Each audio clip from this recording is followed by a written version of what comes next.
Afternoon, welcome. This is Jamb year 2012 government past question number 12.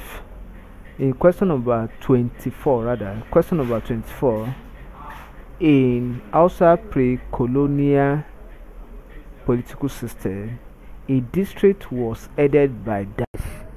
In Hausa pre-colonial political system, a district was headed by dash.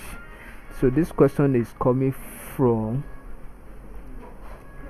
pre-colonial administration in Nigeria. So that's where this question is coming from.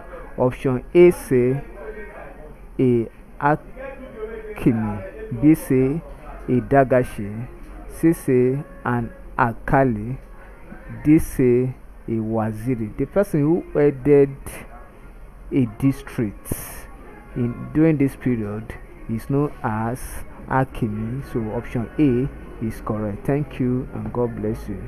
Kindly subscribe for more videos.